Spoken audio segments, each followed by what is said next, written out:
Assalamualaikum warahmatullahi wabarakatuh. Sebelumnya perkenalkan nama saya Emas B. Sidiki, merupakan asesi dari pelatihan dan sertifikasi BNSP untuk pengembangan untuk web development.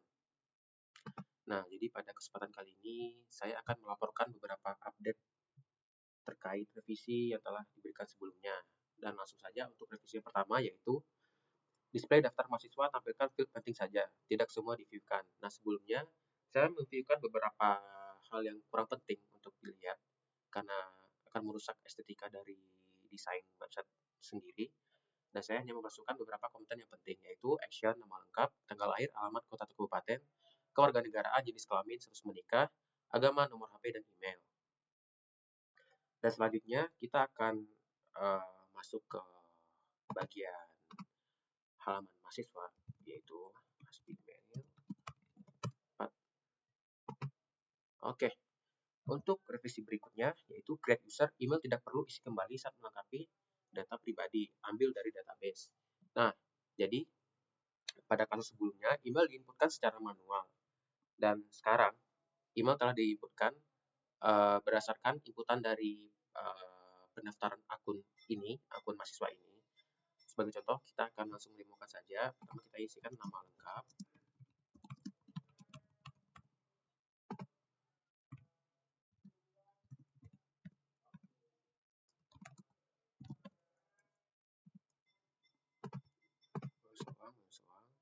Oke.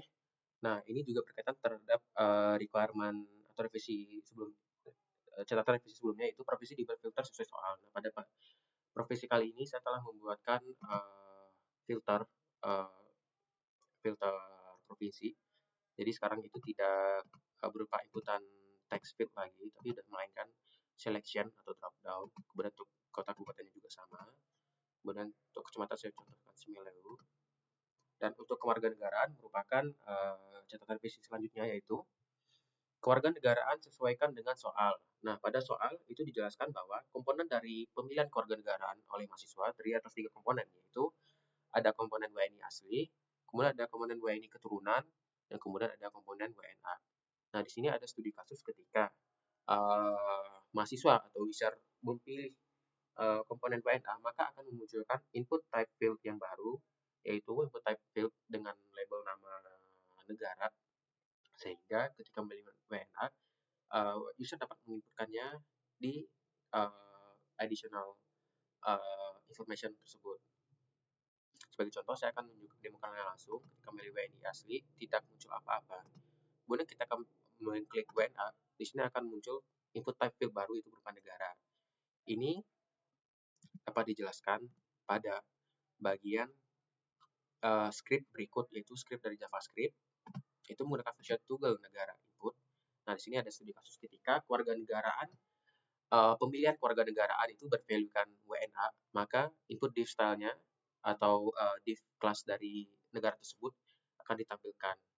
Kemudian ketika memilih selain tersebut, maka tidak ditampilkan sama sekali. Dan untuk div-nya tersebut itu ada berada di sini. Ini merupakan div class dari negara yang terhubung dengan value WNA. Oke. Langsung saja, misalkan Malaysia, Kuala Lumpur, untuk jenis kelamin, menikah, Islam.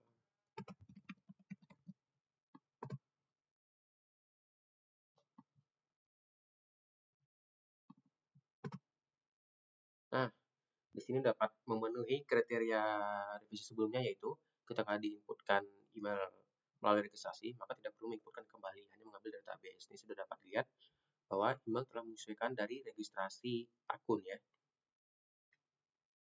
Kemudian selanjutnya kita akan masuk ke print PDF, gunakan library yang menghasilkan hasil out lebih rapi. Nah, jadi pada sebelumnya saya itu menggunakan sistem printout Windows Print yang hanya kurang lebih itu mengcapture layar pengguna saat ini. Sedangkan pada saat ini saya telah menggunakan library dari DOM PDF untuk melakukan printout data formulir mahasiswanya.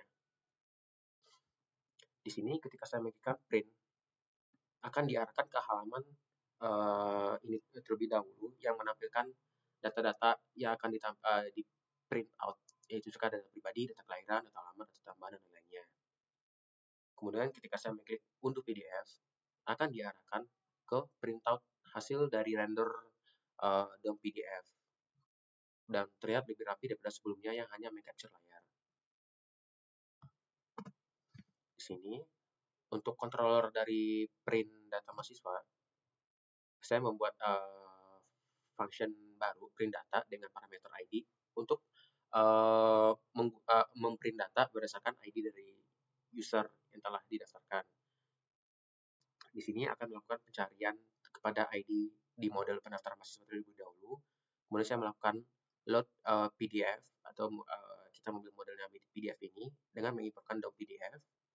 Kemudian DOM PDF akan melakukan kerjanya sampai dengan melakukan render PDF yang akan menghasilkan tampilan yang tadi. Dan terakhir, kita akan masuk kepada bagian trigger. Nah, pada trigger, saya telah membuat tabel baru yang berisikan user log. Nah, pada user log ini, cara kerjanya adalah ketika user atau mahasiswa melakukan registrasi, maka kegiatan dari registrasi tersebut akan dicatatkan kepada tabel user logs memanfaatkan event listener. Untuk demonya adalah sebagai berikut. Di sini dapat dilihat terlebih dahulu bahwa dari user log hanya terdiri atas 2 macam. Seharusnya ketika mendaftarkan akun baru akan men-trigger tabel user logs ini untuk melakukan pencatatan terhadap aksi yang telah dilakukan user, yaitu registrasi. Oke, di sini saya akan mencontohkan namanya Diki saja, diki.mail.com, Diki134, Diki124. Oke, secara logika atau secara seharusnya pencatatan telah berhasil untuk dilakukan. Nah, di sini dapat dilihat bahwa proses dari trigger data telah berhasil dilakukan. Dan baik, mungkin hanya itu saja yang dapat saya sampaikan pada kesempatan kali ini. Sebelumnya, mohon maaf atas beberapa kesalahan atau mungkin ada beberapa kesalahan yang telah diperbuat. Mungkin hanya itu saja. Terima kasih. Assalamualaikum warahmatullahi wabarakatuh.